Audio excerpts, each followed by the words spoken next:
اور قرآن یہ کہتا ہے وَفِي أَنفُسِكُمْ أَفَلَا تُبْصِرُونَ، تمہاری حیات میں اللہ فرماتا ہے میری نشانیاں ہیں، تمہاری زندگی میں میری نشانیاں ہیں، کاش تم دیکھ لیتے۔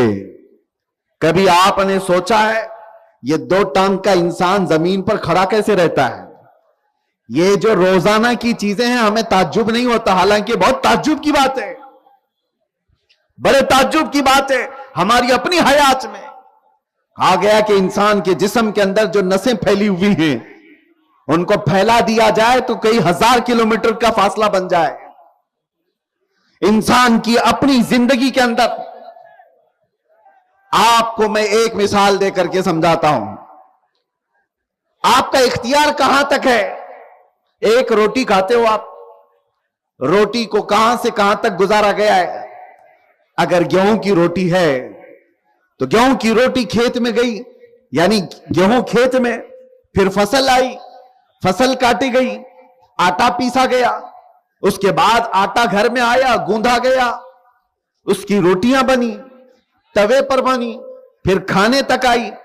یہاں تک تمہارا اختیار ہے، کون سا گیہوں لینا ہے وہ تمہارا اختیار، کب کٹائی کرنا ہے تمہارا اختیار، آٹا موٹا پیسنا ہے کہ باریک یہ تمہارا اختیار، روٹی بڑی بنانی ہے چھوٹی بنانی ہے تمہارا اختیار، اب کھانے کے وقت بھی سالن سے کھانا ہے سوکھی کھانا ہے تمہارا اختیار، 4 ٹکڑے کر کے کھاؤ 2 ٹکڑے کر کے کھاؤ تمہارا اختیار۔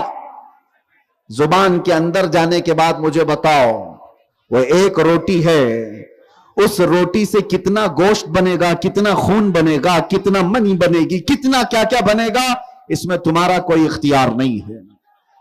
یہ حلق سے نیچے جانے کے بعد پھر رب تبارک و تعالیٰ کا نظام ہے، وہ ایک ہی روٹی ہے، تمہارے جسم کا گوشت بھی بنایا جاتا ہے، تمہارے جسم کا خون بھی بنایا جاتا ہے، عورت ہو تو اسے دودھ بھی دیا جاتا ہے، یہ تمام قسمیں تمہاری حیات میں اللہ فرماتا ہے میری نشانیاں موجود ہیں، تمہاری حیات میں میری نشانیاں ہیں۔